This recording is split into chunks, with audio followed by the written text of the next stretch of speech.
Buenas tardes, doctor. Buenas tardes, mi querido doctor Fernando Vélez. Un honor que usted nos esté acompañando. Buenas tardes, Jorgito. Estamos acá a la espera de la charla. Gracias. No, gracias a ti por tu presencia, doctor Fernando Vélez Vilcapoma. Bien, sí, el día de hoy vamos a desarrollar quizás uno de los temas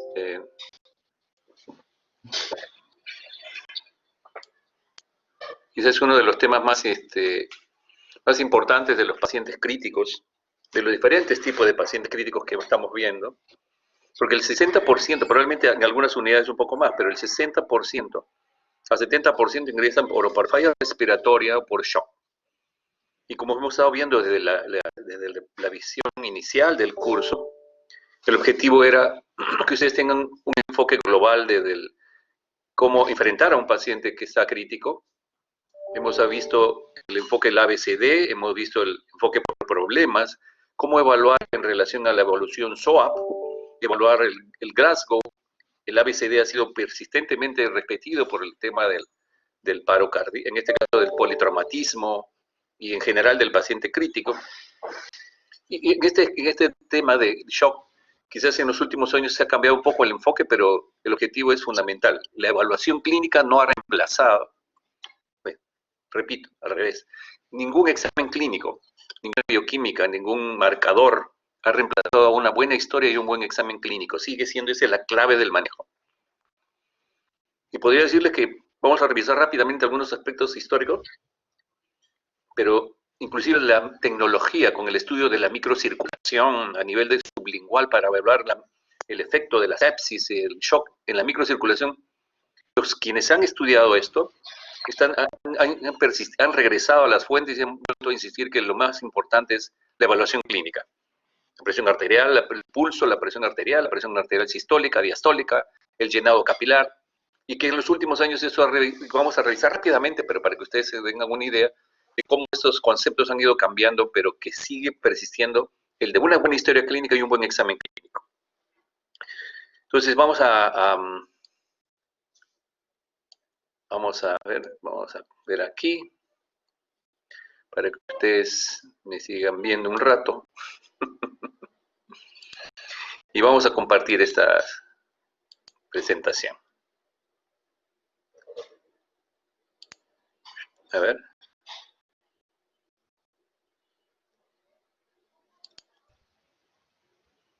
¿Lo ven?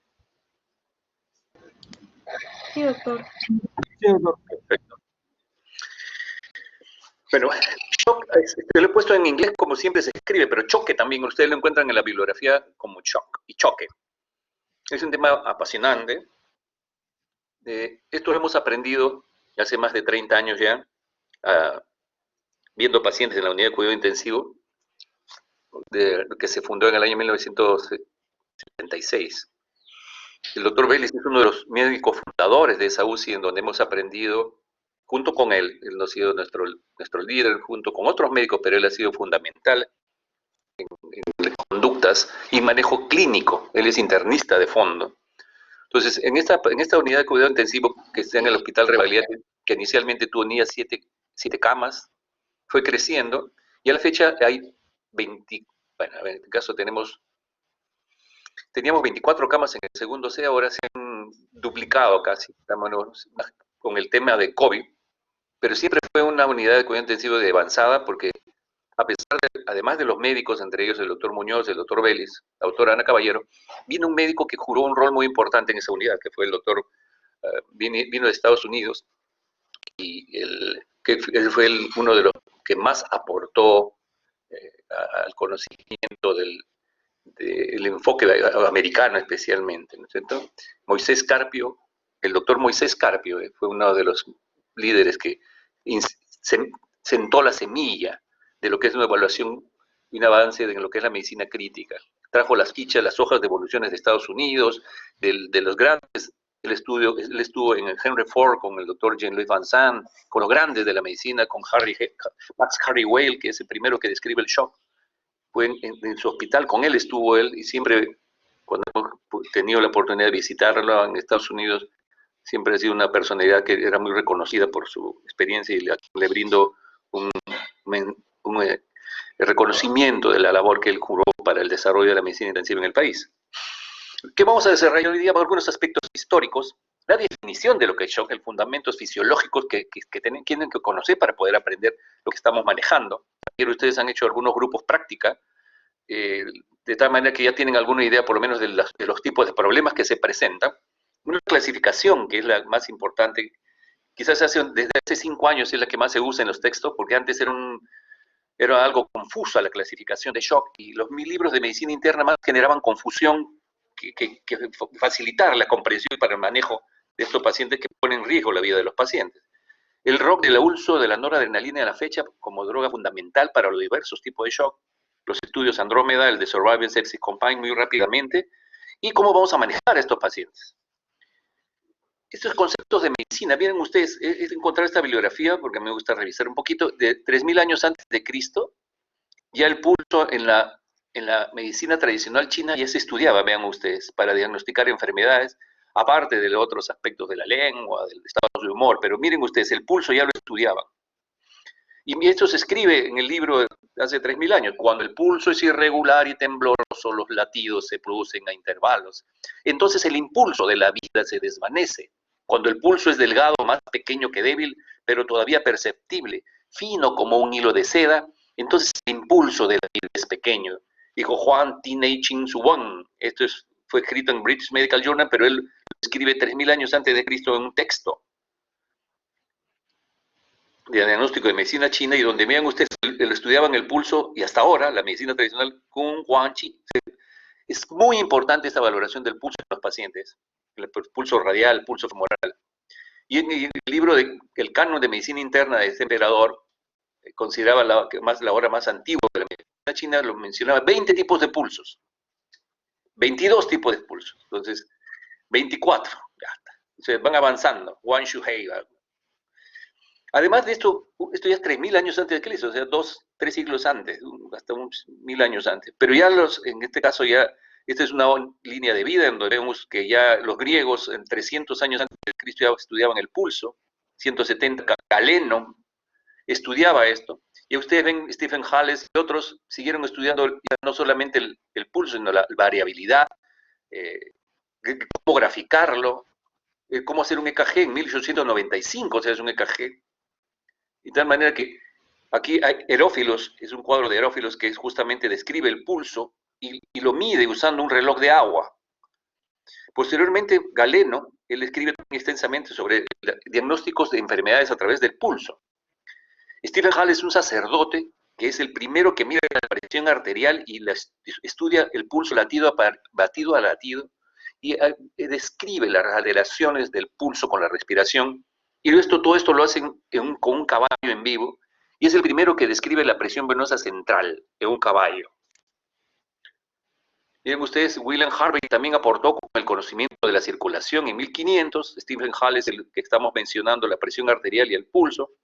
Otros aportes también fueron en 1600, pero ven ustedes que el siglo XVIII ya se empezó, el siglo XVI, el siglo XVII, pasaron 2 siglos para que se consolidara un poco mejor todo esto.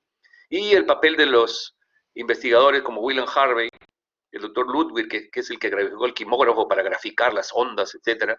Y indudablemente Harvey, con el sistema circulatorio, y Claude Bernard, el concepto de lo que es la homeostasis, en 1856 jugaron un rol muy importante para todo lo que hacemos ahora. Hay muchos aspectos históricos, pero creo que esto no podemos dejar de mencionar, porque es importante que la evaluación clínica sigue siendo, a través de los milenios, una cosa muy importante. ¿Cuál es la definición de shock? No hay una sola definición de shock. La definición de shock se describe como una falla del sistema circulatorio en mantener la perfusión tisular. La perfusión, vamos a ver qué es. O se describe también como el fracaso del proceso de la respiración interna. Como vamos a ver ahora, y lo hemos descrito cuando hemos hecho insuficiencia respiratoria, la respiración externa es la entrada de oxígeno y la salida de CO2 a través del pulmón. Pero la respiración interna es lo que ocurre a nivel mitocondrial, que habíamos, ustedes brillantemente han contestado que tiene que haber 10 milímetros mercurio de oxígeno en la célula, en la mitocondria. O que también se define como un aporte de oxígeno insuficiente para satisfacer la demanda metabólica, ¿no? Esto es muy parecido a lo que uno define insuficiencia cardíaca, pero el cuadro clínico de la insuficiencia cardíaca es otro. No está en shock. Puede ir al shock, sí, pero este caso es un cuadro clínico que, si bien es cierto, tiene la fisiopatología parecida a la de insuficiencia cardíaca, tiene característicamente signos de hipoperfusión en general. ¿Cuáles son los parámetros clínicos que usamos para hacer diagnóstico de shock o de choque? En términos generales, casi todo el mundo, en los textos, en las guías, hablamos de presión arterial sistólica menor de 90 milímetros de mercurio. Siempre y cuando haya otros síntomas, porque muchos de ustedes normalmente tienen 90-50, o 80-50, 85-50 en reposo. Un 15 a 20% de la población mundial lo tiene así, especialmente los de bajo peso, de talla baja, sexo femenino generalmente, pero en general tiene que haber un cuadro clínico. Si el paciente está asintomático, tiene 80-50, esa es su presión. Y es muy importante ese valor previo para poder evolucionar y dar tratamiento, y cuando estemos de retroceso y en mejoría, considerar que esa es su presión, que a veces los pacientes pueden estar mucho tiempo con vasopresores, y es que no tiene 120-80, bueno, pero es que su presión es 80-50, es 90-3, 90-60, entonces esos parámetros son muy importantes. ¿Cuánto era su presión arterial previamente? El otro tema importante es que la mayor parte de pacientes en shock hace taquicardia. Y esto se viene también porque muchos de los conceptos de shock se instalaron en la medida que el shock se describe en la guerra, con sangrado. Entonces el shock había hipotensión y taquicardia. Hasta más o menos 1950, 1968, casi todos los conceptos que teníamos de shock estaban orientados a lo que era el shock hipovolémico. Y muchos conceptos estaban errados, porque habían otros tipos de shock que no se habían estudiado. Pero se asumía que todos eran PVC baja, taquicardia, y a veces no era así.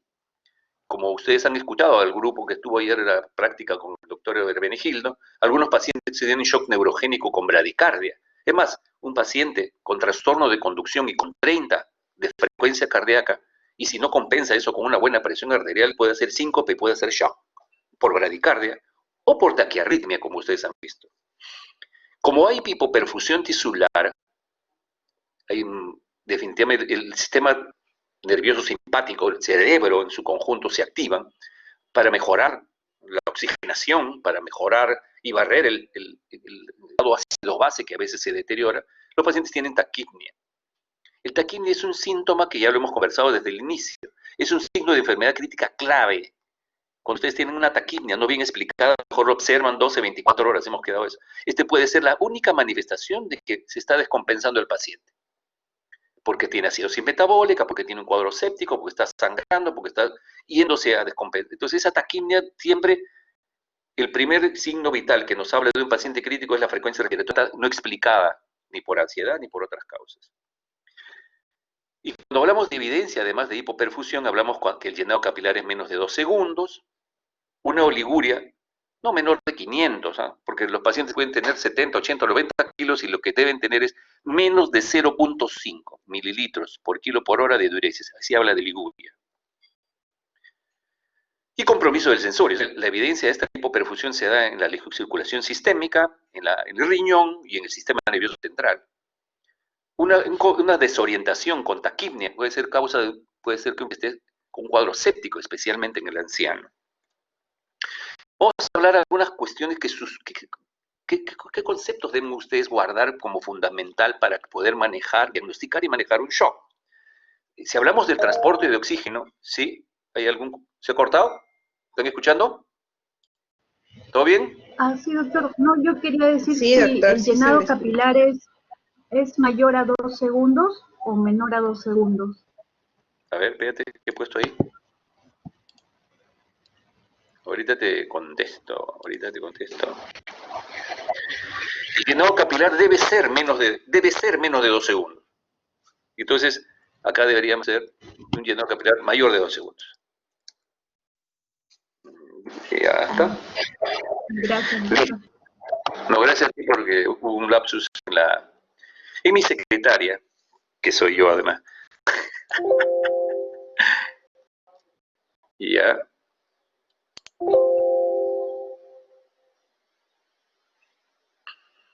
Ya. Listo. Mayor de 2 segundos. Entonces, cuando hablamos de perfusión tisular de transporte de oxígeno, no podemos olvidar de que el transporte tiene que estar en equilibrio con el oxígeno. Un balance en esa célula que necesita que le llegue el oxígeno a nivel mitocondrial. Y un concepto muy importante es saber que el transporte de oxígeno juega un rol muy importante el gasto cardíaco y muy importante lo que es el contenido arterial de oxígeno. El contenido arterial de oxígeno quiere decir multiplicado por el gasto cardíaco, es decir, el volumen sistólico y la frecuencia cardíaca, porque el volumen sistólico puede ser 70, por frecuencia cardíaca 70 sale 4.900 litros de gasto cardíaco, por multiplicado por el contenido arterial de oxígeno, me va a decir cuánto transporta de oxígeno mi sangre. Y si yo desmenuzo el contenido arterial de oxígeno, va a depender de la hemoglobina que tiene mi paciente, eso quiere decir que el transporte de oxígeno se puede deteriorar cuando la hemoglobina está cayendo, por 1.39 mililitros de oxígeno que transporta cada gramo de hemoglobina, por la saturación de oxígeno, que eso va a depender de la oxigenación tisular. Por consiguiente, si este es el contenido arterial de oxígeno, a mí me interesa saber cuando llega la sangre venosa, una vez que pasa por todo el organismo, ¿cuánto es el contenido venoso? Entonces va a depender de la hemoglobina, por unos 0.39 mililitros, gramos de hemoglobina por 1.39 mililitros de oxígeno que transporta cada gramo de hemoglobina por la saturación venosa. O sea, eso quiere decir que de la sangre arterial, cada tejido ha sacado una cantidad de oxígeno y que sale un promedio cuando uno ya llega al nivel de la vena cava. Por lo tanto, el consumo de oxígeno va a depender de la diferencia de lo que llega a la célula, de lo que saca la célula. Y esa es la diferencia del contenido arterial menos el contenido venoso. Si yo tengo los datos de la sangre, de la saturación de la sangre arterial a través de un AGA arterial, y le saco un catéter, en el de catéter venoso central de la vena cava superior, un AGA y veo la saturación venosa, voy a considerar que ese contenido arterial de oxígeno menos el contenido venoso, el gasto cardíaco me va a dar el consumo de oxígeno. En conclusión, el transporte de oxígeno depende de la hemoglobina, por 1.39 por saturación, por el gasto cardíaco, que es estos dos componentes. Y es muy importante cuando yo manejo el shock, entonces, ¿cómo está funcionando la hemoglobina, que es el que transporta el oxígeno? ¿Cuánto tiene? 13 hemos puesto ahora. ¿Cómo está oxigenando el pulmón, los órganos? ¿El pulmón está funcionando bien en este paciente inestable? Porque eso es fundamental para una oxigenación adecuada. ¿Y ese corazón, cómo está? ¿Tiene un buen gasto cardíaco? ¿Cómo está la presión arterial, la frecuencia cardíaca? Porque cuando uno evalúa clínicamente, no puede medir el gasto cardíaco, pero puede tener una valoración clínica. Por consiguiente, para nosotros es muy importante saber la hemoglobina, cómo está oxigenando, por lo tanto, a todo paciente que ingrese inestable hemodinámicamente tendrá que pedirle su hemograma, unos gases y ver cómo está la perfusión tisular, su presión arterial y probablemente un electrocardiograma. Y en relación al consumo de oxígeno, igual, ¿no? Entonces va a ser la saturación de la sangre venosa y los mismos componentes por el gasto cardíaco.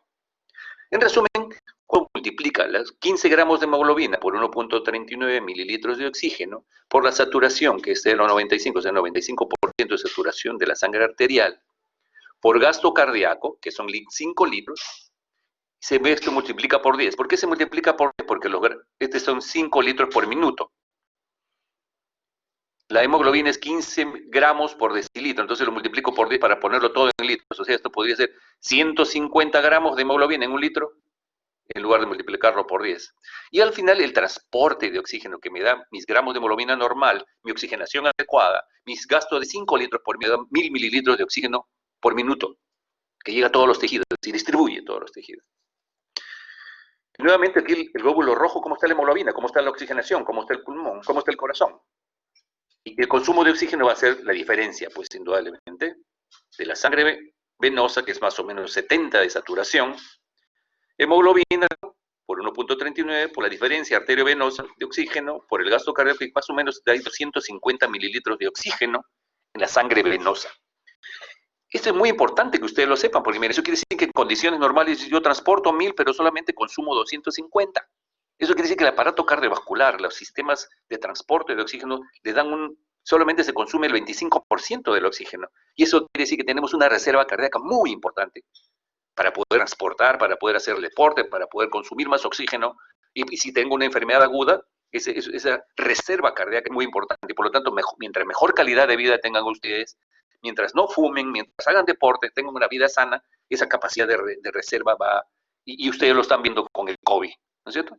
Una buena calidad de vida aún viejitos, salen adelante, pero probablemente se han cuidado, que tienen una buena reserva cardíaca, y como vamos a ver ahora, en los diversos tipos de shock se pone a prueba, es un test de esfuerzo para el organismo. Por consiguiente, entonces, ese transporte de oxígeno y el gasto cardíaco juega un rol muy importante y distribuye el oxígeno, y eso depende de una buena perfusión tisular hacia la microcirculación. Desgraciadamente, cuando nosotros valoramos al paciente en shock, podemos medir la presión arterial, cómo está clínicamente, pero cómo está la microcirculación todavía no tenemos suficientes marcadores. Esos marcadores que existen ahora para ver cómo está la microcirculación a nivel celular todavía nos ayudan muy poco, son poco específicos. Se ha avanzado mucho en entender esto, pero todavía hay los marcadores que usamos no son totalmente sensibles, específicos, con una alta probabilidad de efectividad de mostrarnos cómo está la célula cuando hay un deterioro oxigenatorio. Y por consiguiente usamos cómo está la presión arterial media, la presión arterial sistólica, que nos gusta que esté más de 90, pero si está menos de 90 está en shock, hay que mejorarla para tener unas 65 a 70. Y en los últimos 4 años se ha retomado el tema de la presión arterial diastólica. ¿Es útil? Ahora vamos a conversar eso, porque es importante que usted lo conozca. Indudablemente, para mantener un buen gasto cardíaco, vamos a tener que tener una buena frecuencia, que la precarga, o sea, el volumen sanguíneo sea adecuado, una buena contractilidad, el volumen sistólico sea adecuado y una postcarga, en este caso la resistencia, que es la más importante, sea adecuada. Y el objetivo más importante es que ese oxígeno disuelto, que ese oxígeno unido de hemoglobina llegue a cada una de las células en forma adecuada. Otro concepto importante desde el punto de vista fisiológico, que muchas veces desde la época de Guyton, él lo ha mencionado desde la época de 1950, pero el sistema venoso es tremendamente importante. Y creo que esta es una de las, seguramente hay muchas revisiones, pero creo que yo encontré esta revisión del profesor Simon Gellman, anestesiólogo británico, que escribió este artículo de 2008, donde habla de la función venosa y la presión venosa central. Y él nos hace un análisis de que el sistema venoso, en primer lugar, el sistema venoso se distribuye en la sangre. Ustedes saben que hay 2 venas por cada arteria, por lo tanto hay más volumen de sangre en las venas que en las arterias. El sistema venoso utiliza un volumen de estrés, que usualmente ustedes están escuchándome ahorita, y hay un volumen sanguíneo que está circulando por sus grandes vasos, por sus órganos, a una velocidad grande para mantener un gasto cardíaco adecuado. Pero cuando se pone en estrés el organismo, tenemos una reserva, un volumen de no estrés, en este caso un volumen de no estrés que estamos utilizando, entonces el volumen de estrés que estamos utilizando y el volumen de estrés que está de reserva. Cuando este volumen de estrés disminuye, porque sangran, se deshidratan, este volumen de no estrés entra a recuperarse rápidamente. O sea, el sistema del volumen sanguíneo, en el sistema venoso, es la primera reserva hemodinámica de flujo sanguíneo. Y se distribuyen arterias, venas, capilares, y ustedes tienen que saber que este sistema venoso es de gran capacitancia. Y de esos 5 litros de sangre que está circulando, el 70% está en las venas. ¿Se imaginan la importancia de eso, no? Que el sistema arterial solamente tiene el 18%, que las arterias terminales y las arteriolas son 3%, el resto en el pulmón. Y que la compliance, la elastancia del sistema venoso es 30 veces más que el sistema arterial, por lo tanto puede almacenar más sangre. Y por consiguiente esa compliance arteriolar puede hacerse presente, pero eso más durante el embarazo o cuando hacemos intervenciones farmacológicas. El otro dato es, tenemos un sistema venoso de reserva que nos permite inyectar sangre cuando el sistema arterial es insuficiente. Y el volumen sanguíneo no estrés pasa, el de estrés se disminuye, el de no estrés de reserva llena.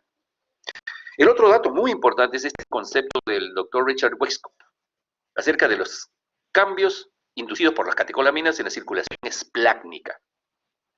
Vean ustedes, lo que se sabe ahora, y bueno, ya se sabía desde la época de Guyton, sino que no le hemos dado importancia y que en los últimos años sí se ha retomado, es que este es el sistema esplácnico. Parece ser que el sistema esplácnico tiene un sistema, que hace y distribuye la sangre, y este es un sistema de reserva del flujo sanguíneo. Circula más lentamente, es el sistema de volumen sanguíneo no estrés.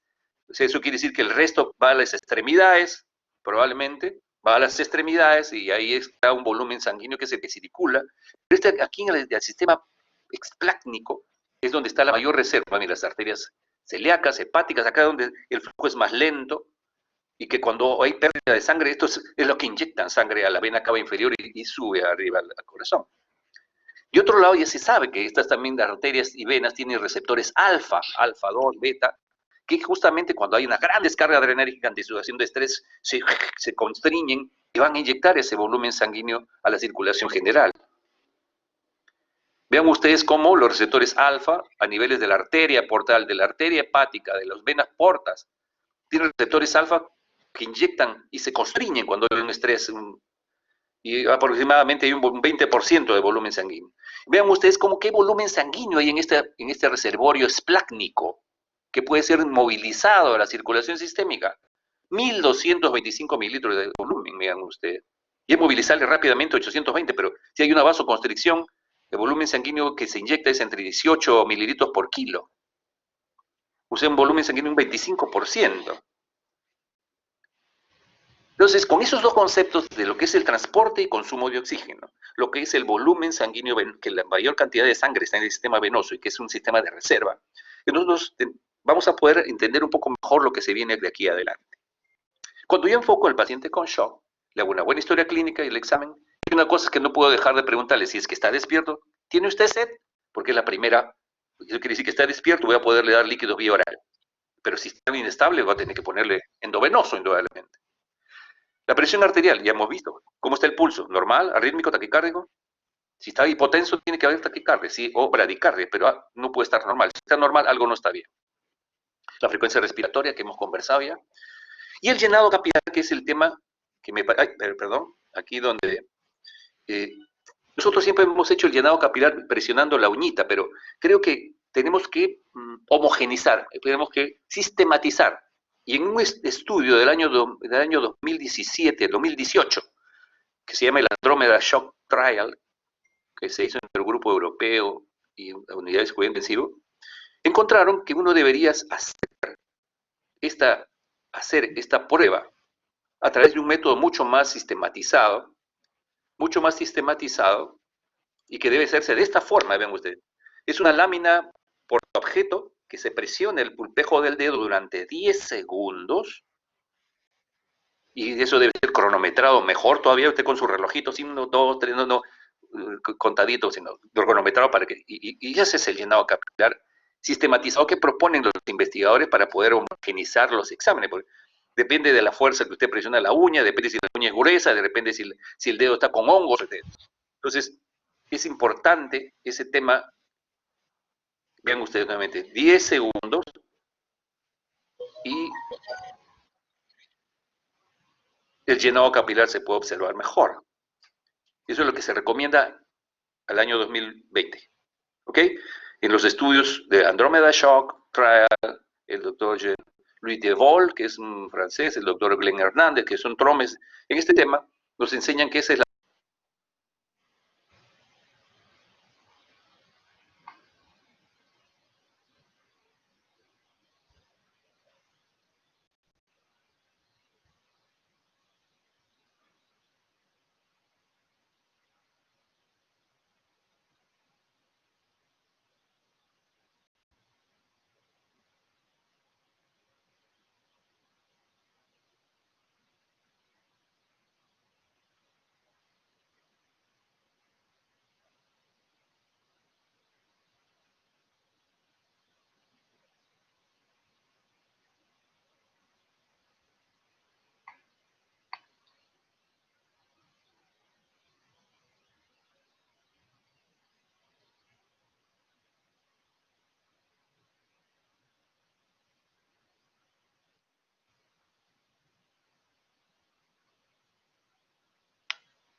Jorge, no se te escucha. Ya lo llamé al Ya le doctor. comuniqué al doctor, Sí, ya lo llamé ya le al doctor. comuniqué al Dice que va a doctor, ver ahorita su internet. sí, ya le comuniqué. Gracias, chicos, ¿ah? Siempre hay que estar, guiarnos a comunicar rápidamente cualquier desperfecto, a veces uno no se da cuenta y sabe que mucha gente está simultáneamente trabajando con la red y ocurre estas cosas. Gracias, chicos. Ahorita se conecta nuevamente el doctor.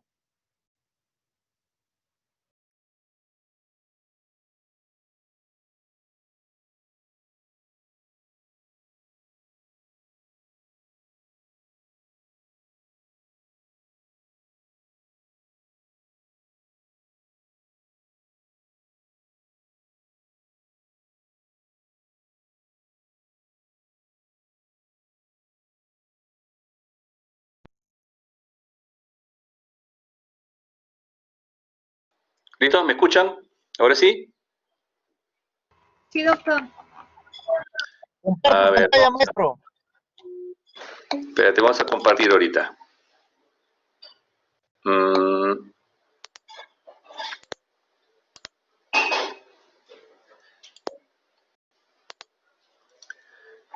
¿Listo? ¿Llegaron a ver el video del llenado capilar? Sí, doctor. Ya. ¿Dónde nos quedamos? En la clasificación de shock. ¿Nos quedamos en la clasificación de shock? Contésteme alguno, por favor. Sí, doctor, sí. Sí, doctor, ya me salió. Entonces, hablaba yo que el actor Mark Harrywell establece esto en 1972 y recién en los últimos 5 a 6 años aparece esto en los libros de medicina interna, que antes era un pandemonio. Cuando uno habla, ya ustedes han conversado con el doctor, los grupos que han hecho, cardiogénico se refiere a problemas de músculo cardíaco, infarto, problemas mecánicos desde compromiso valvular grave con shock, o arritmias, taquiarritmias o bradiarritmias. El hipo se entiende también, hemorrágico y no hemorrágico, porque el paciente severamente deshidratado es shock hipovolémico y hemorrágico, el sangrado. El distributivo ahí es donde, cuando hablemos de clasificación de shock, el distributivo son varias formas, no es solamente séptico. El séptico es una forma porque hay vasodilatación de toxinas bacterianas, pero el siguiente es el anafiláctico, que ustedes lo han leído muy bien, seguramente han visto a alguien con shock anafiláctico. El neurogénico, que está asociado más a trauma, y la insuficiencia suprarrenal, que muchas veces acompaña a la lesión de la suprarrenal por trauma, por sangrado, por tuberculosis, que es la forma más frecuente. Y el shock obstructivo se refiere al embolismo pulmonar masivo, con shock, taponamiento cardíaco, neumotoras a tensión y una pericarditis constrictiva que la ponen porque en fase avanzada puede hacer shock. Se comporta como una insuficiencia cardíaca que al final hace shock en la pericarditis constrictiva. Pero entonces, esta clasificación es tremendamente útil porque cuando ustedes dicen, ¿qué tipo de shock tengo?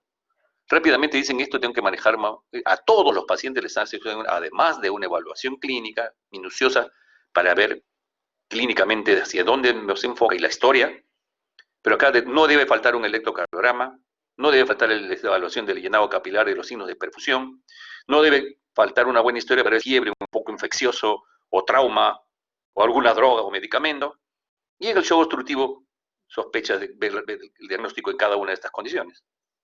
En el shock hemorrágico, lo más importante es detener el sangrado, ¿no es cierto? Hay que controlar el sangrado en el shock hemorrágico. Pero para esto aparecen estos conceptos tan importantes que esto es una de hace muchos años que sigue siendo vigente en los últimos 20 años, en donde se describe, esto es de la ATLS, Advanced Trauma Life Support, que es el soporte avanzado del trauma, en donde se clasifica el shock. Y vean ustedes donde dice pérdidas estimadas de líquido y según la estructura clínica. ¿Cómo se comporta el paciente? La pérdida, la presión, la amplitud de pulso,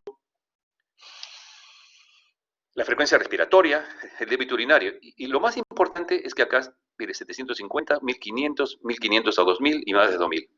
Quisiera que se den cuenta en estas primeras clases cómo el organismo, a pesar de perder entre 750 y 1500 de sangre, que es más o menos 15 a 30% de volumen sanguíneo, a lo más ligera taquicardia, pero su presión arterial normal. La amplitud de pulso acá sí es una vasoconstricción importante, sube la diastólica y la diferencia entre sístole y diástole, la presión de pulso, la amplitud disminuye. Pero ven ustedes que la presión es normal. ¿Cómo explicamos que perdiendo 1500 de volumen sanguíneo, el organismo casi lo compensa? ¿Qué dice la delegada? ¿Por qué crees que ocurre eso?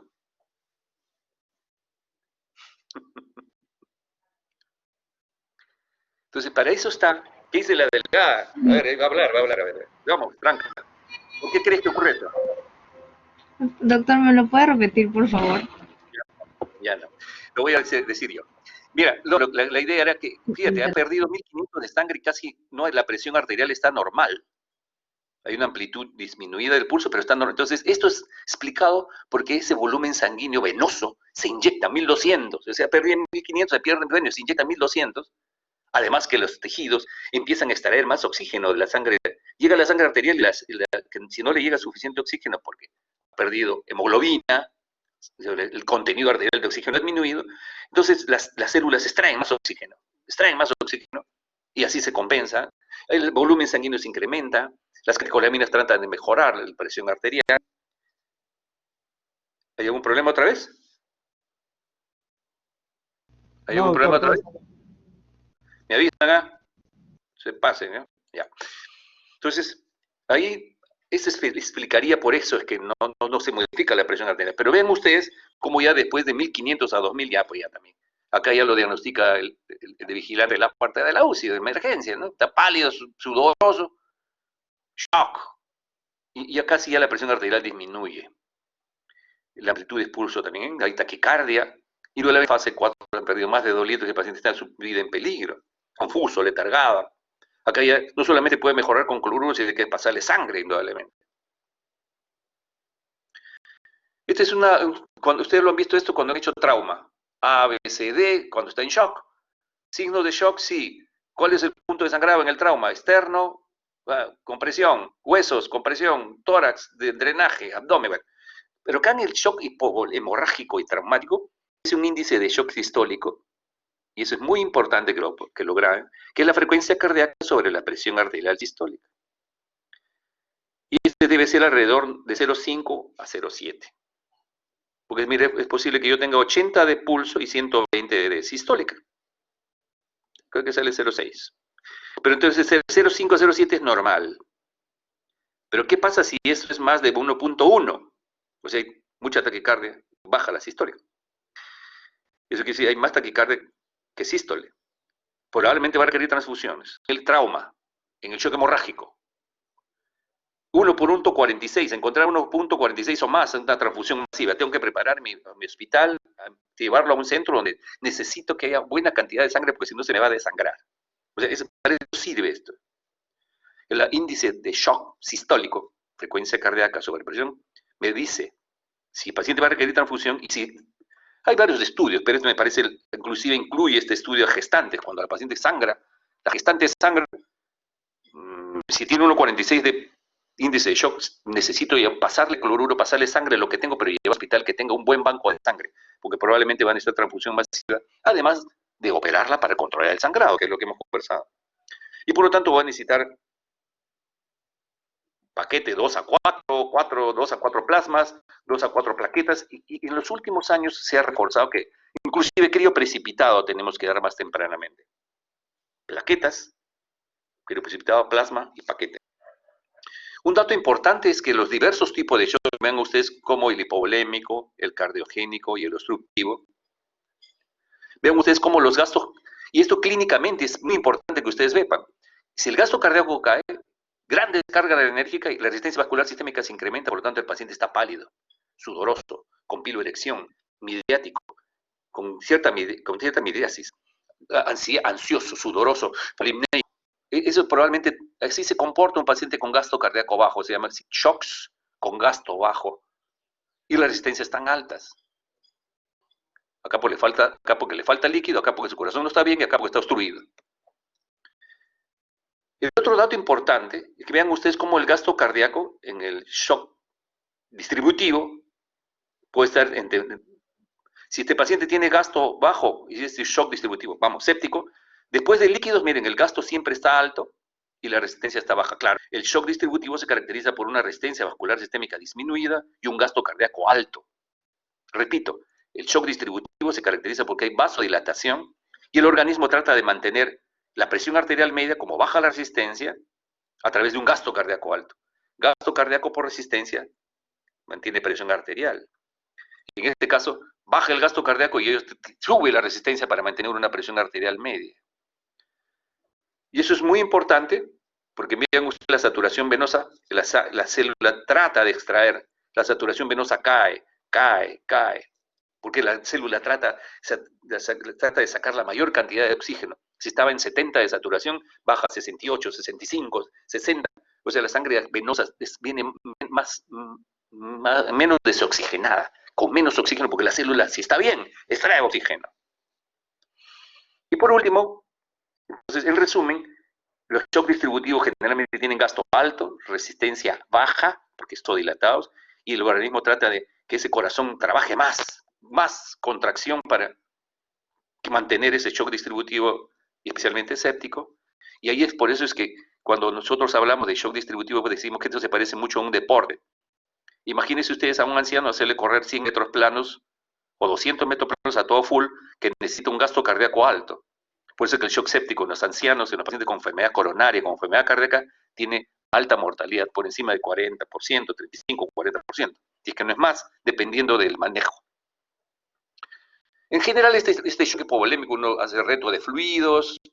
Si está sangrando, si estamos hablando de shock hipovolémico, uno puede dar 500 a 1000 en 3 minutos y evaluar minuciosamente este paciente que está hipovolémico, darle coloides o Memacel si está hipoalbuminémico, severamente hinchado, coloides, y repetir en respuesta a tolerancia y estar evaluando si el paciente se desoxigena o deteriora más la oxigenación y su placa de tórax para ver si no hay congestión pulmonar.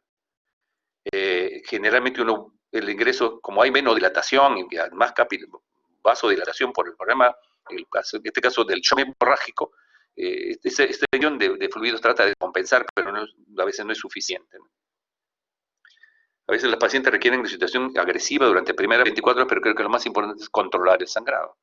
¿Qué tipo de fluidos le damos? El salino, que ya ustedes lo conocen muy bien, que de cada litro queda 250 mililitros. Ya habíamos conversado también que si alguien sangra 1 litro, no puede decir que ya le pasó 1 litro de cloruro.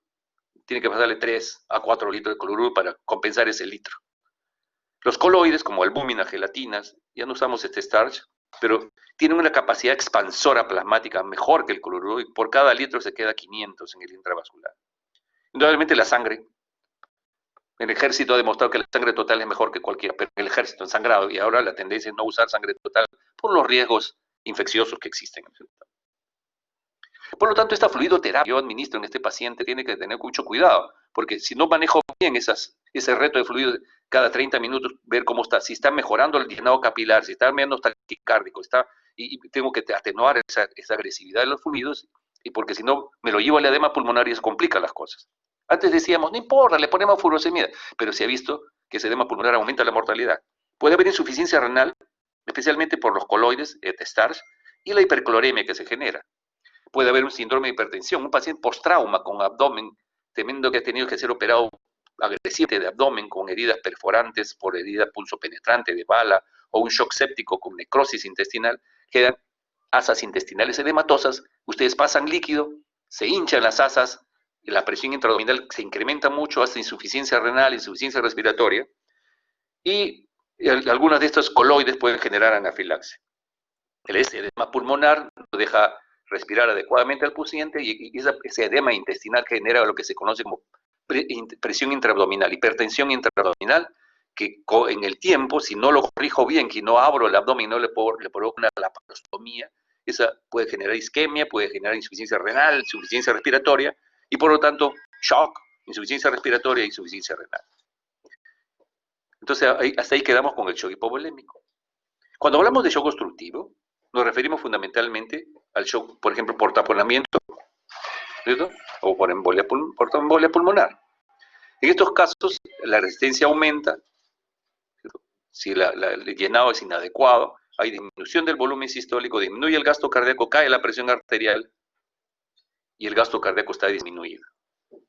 Puede ser por un shock obstructivo por embolia pulmonar, me necesito hacer una Doppler de miembro inferior de trombos, ¿cierto? Ese trombo que está viajando del sistema, el 80% viene del sistema venoso de las extremidades, ocluye, y se forman trombos en el pulmón y el paciente puede perderse por un shock obstructivo. De igual manera, el taponamiento pericárdico, si hay un trauma, contusión torácica, ruptura de costillas, un masaje cardíaco excesivamente agresivo, fracturas costillas y puede haber hemopericardio. Entonces, es importante de hacer una pericardiocentesis y con eso se resoluciona el tema. En el shock cardiogénico, esto ya vas a asociar a los problemas coronarios, un infarto, como en este caso, de 2, de 3 ABF, carga diafragmática. El tratamiento ustedes ya lo conocen, hay que manejar el infarto rápidamente, pero hay signos de oliguria, compromiso del sensorio, frialdad y moteado las extremidades, presión arterial cae. Y hay que tratarlo. En el COVID puede haber miocarditis grave más un infarto.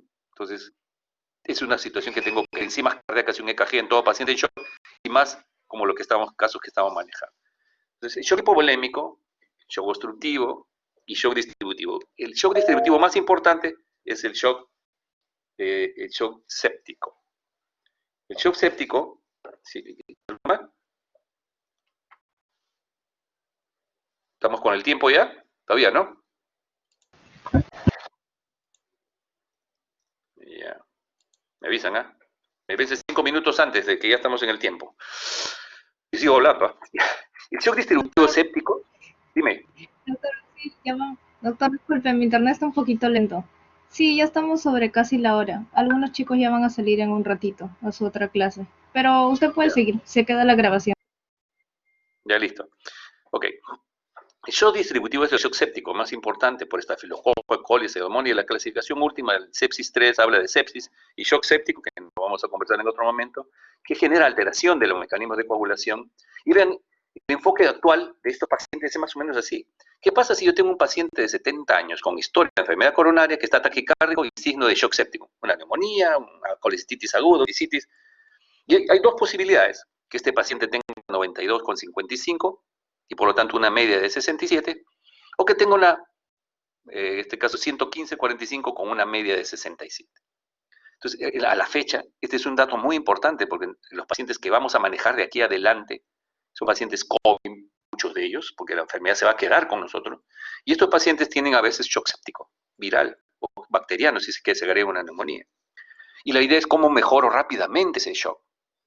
Entonces, si este tiene una presión diastólica bien alta, 55, una diferencia menos de 40 entre sistólica y diastólica, la norepinefrina no es un tratamiento lógico ahí, porque este va a producir vasoconstricción.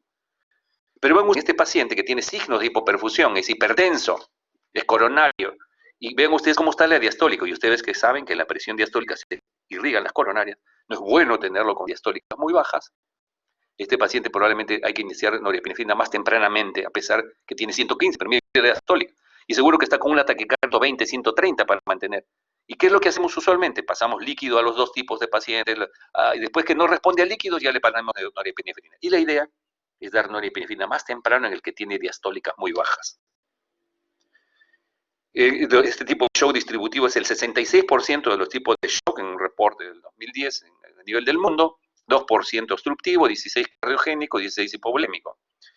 Cuando hablamos de shock vasodilatado, ya hemos conversado, puede haber un tono disminuido generalizado, es un shock hiperdinamico, pero para mala suerte este shock séptico, si la sepsis es muy grave, puede generar depresión miocárdica y que se comporta entre vasodilatado, y le hago una eco, y además de vasodilatación, su corazón tiene hipoquinesia. Además, gran edema, fuga capilar, los pulmones se llenan de agua, hay gran edema, hay alteraciones de microcirculación y compromiso de la extracción de oxígeno. Estos pacientes tienen entonces un gasto alto, frecuencia cardíaca alta, un estado hiperdinámico, porque el corazón se contrae, tienen gasto alto, entonces a la eco se ve un corazón hiperdinámico, pero con resistencia vascular sistémica disminuidas. Y el gasto cardíaco normal debería ser alto o normal, cuando está compensado. Y realmente cuando ocurre esto, el sistema nervioso simpático, el sistema renina, angiotensina, aldosterona, la angiolina, vasopresina se disparan. Y usualmente pensamos, bueno, ¿cómo está la presión arterial media? Pero probablemente no sea lo único que nos interese. Y en los últimos años nos interesa cómo está ese índice, cómo está la presión diastólica, cómo está ese índice diastólico de shock, que es un punto de corte alrededor de 2. Más de 2, malo. menos de 2 puede estar mejor. Les voy a pasar rápidamente, este es un trabajo que se publicó recientemente en la revista de Journal 2007, pero ya hablaba de la presión arterial diastólica como predictor de sobrevida en el shock séptico. Tanto la presión diastólica, ¿no es cierto? Diastólica como el SAPS, que es un indicador de... Vean, la presión diastólica sobre la sobrevida, una curva ROC, era mejor que la dosis de norepinefrina y el SOFA, el SAPS, que son criterios. Entonces, la diastólica, mejorar la diastólica es un objetivo en esta enfermedad. Además que se sabe que con los pacientes no en shock, que la presión diastólica aumenta los riesgos cuando la diastólica es muy baja en los pacientes con enfermedad cardíaca, debo tener una presión entre 120 y 140. Porque si este paciente cardíaco, no shock, sino simplemente tiene una diastólica por bajo de 70, o presión arterial diastólica, o por encima de 80, va a tener una mala evolución. La norepinefrina en el shock séptico entonces es clave. Ven el índice de shock diastólico en el curso de los pacientes con shock séptico. Se estudiaron 700 pacientes. Y en estos 700 pacientes, vean ustedes esta tablita, presión arterial diastólica, índice de shock diastólico, que es frecuencia cardíaca entre presión diastólica, y cuál es el riesgo de muerte. Se dividió la población de 350 y acá otros 350. Y vean ustedes cómo la frecuencia cardíaca siguió subiendo. La presión arterial diastólica siguió bajando. Malo. Que la presión de shock y índice de shock siguió subiendo. ¿Y esto, cómo se relacionó esto? Con riesgo de muerte, más muertes. En los dos grupos, mientras más frecuencia cardíaca, que es el oscurito, mientras menos diastólica, conclusión, necesitamos que la diastólica mejore y la frecuencia cardíaca caiga. Acá también, ¿no es cierto? Fue todo lo contrario. ¿Qué pasó con el grupo que sobrevivió? La presión arterial, la frecuencia cardíaca se mantuvo más o menos, o sea, la frecuencia cardíaca no es que yo tomo presión arterial y frecuencia cardíaca no me va a ayudar, pero miren la presión diastólica, cómo va subiendo la presión diastólica y mejorando, y cómo el índice de shock va disminuyendo. Y eso estuvo relacionado a una menor riesgo de muerte en ambos grupos de pacientes. O sea, si yo mantengo la presión arterial, si yo mejoro la presión arterial diastólica, que es clave en el shock vasodilatado, va a disminuir la mortalidad. Y por último, vamos a avanzar rápido, ven ustedes cómo en relación, en ambos grupos de pacientes, cuáles fueron los que sobrevivieron y quiénes no sobrevivieron. Si yo agarro el índice de shock diastólico, de presión arterial diastólica, este es menos de 2, sobrevive. Si es más de 2, hay alta probabilidad que se pierda. Y acá hicieron un producto entre el índice de shock más la epinefrina, y ese producto también demostró que ese producto, si mientras más subía, era más alto, más muertes producía en ambos grupos. Entonces la presión diastólica es muy importante para los pacientes en shock.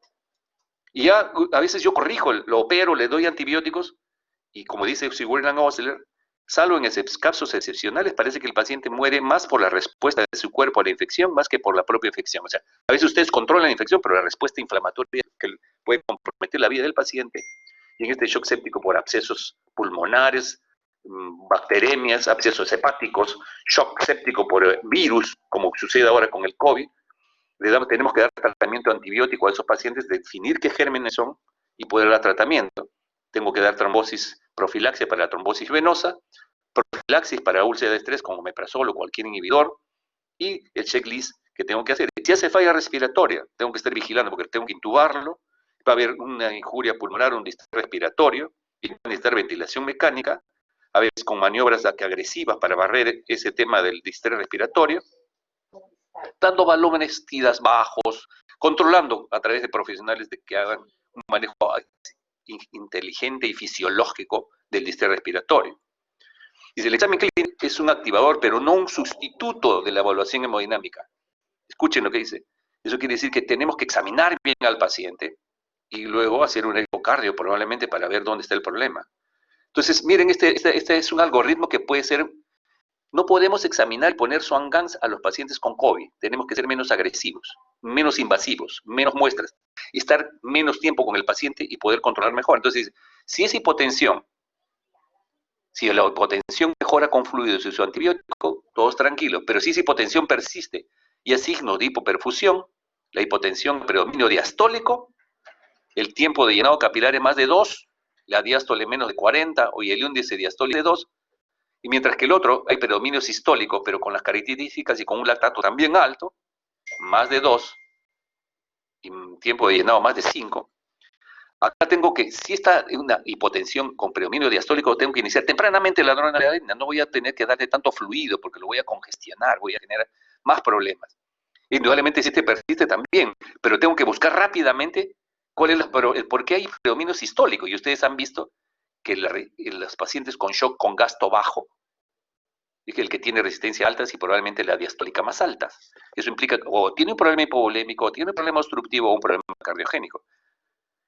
Acá voy a tener que seguir tratando de manejarlo. Si le doy inicio tempranamente a la noradrenalina, de repente eso mejora y clínicamente tengo que ir evaluando, pero puede ser que necesite dosis más altas.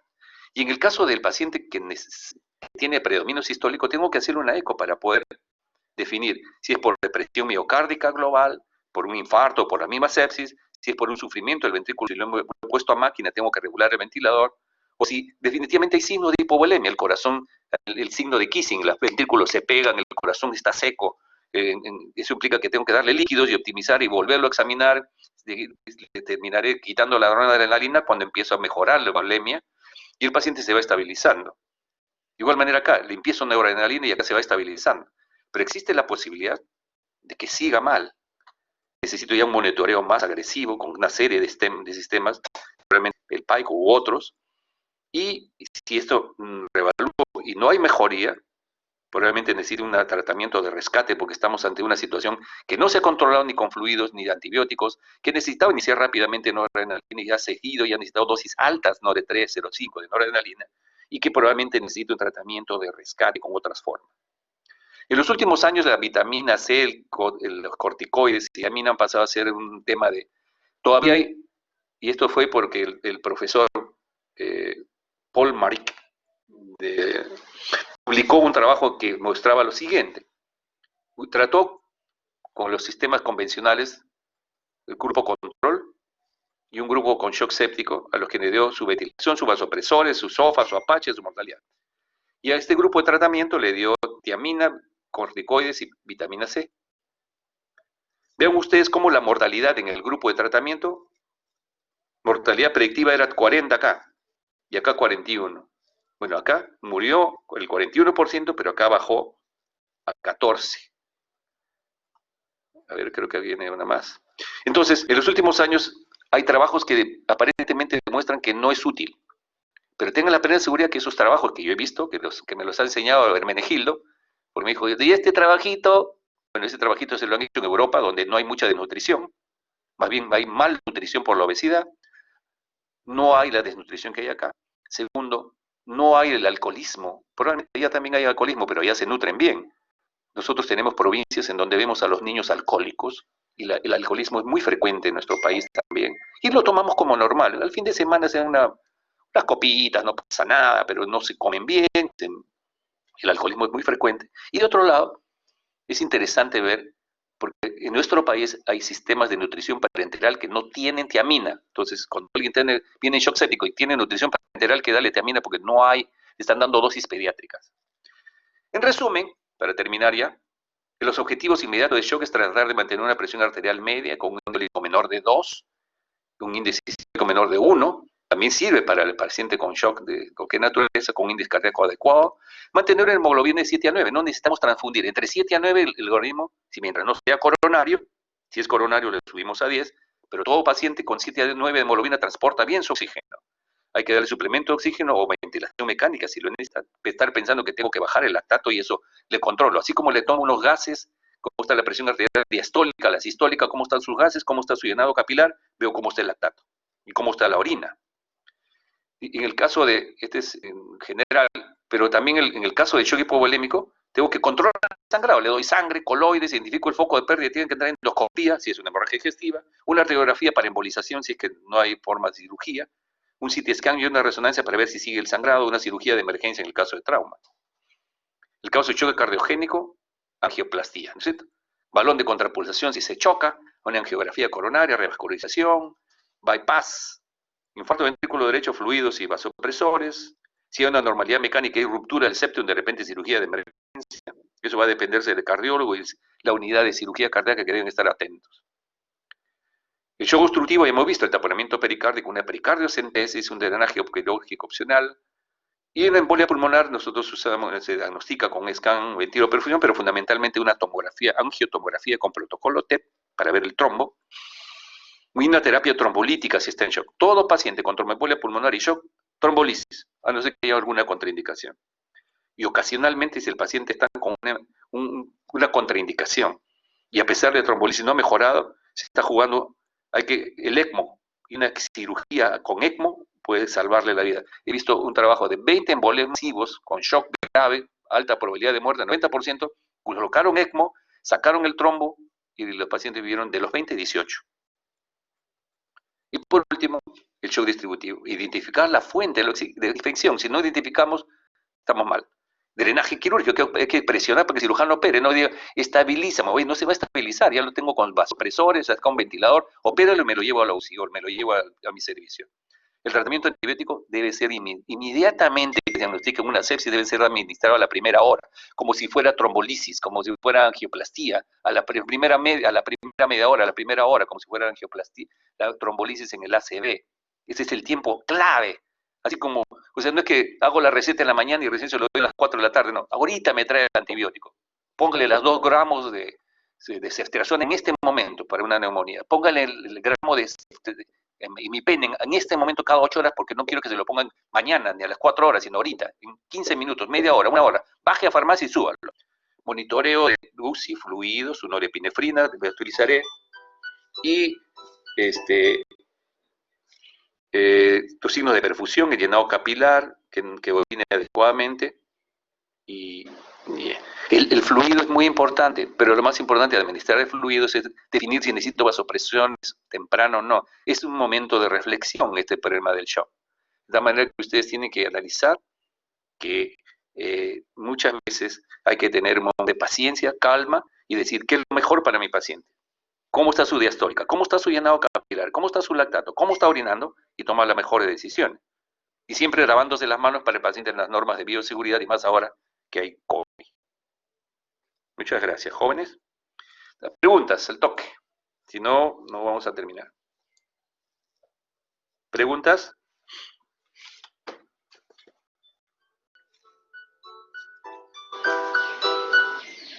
¿Preguntas? ¿Alguna pregunta, jóvenes? Dime, Freddy. Ya.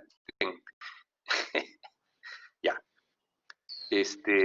Fernando, ¿algún comentario, por favor, para ya dar por terminada la clase? ¿Algún comentario? Ten la amabilidad, algo para que tú, con tu experiencia, nos aportes. Sí, o sea, yo creo que evidentemente el tema es bastante amplio como para tratar de resumirlo en una clase, pero tenemos siempre que hacer el esfuerzo, obviamente, ¿no?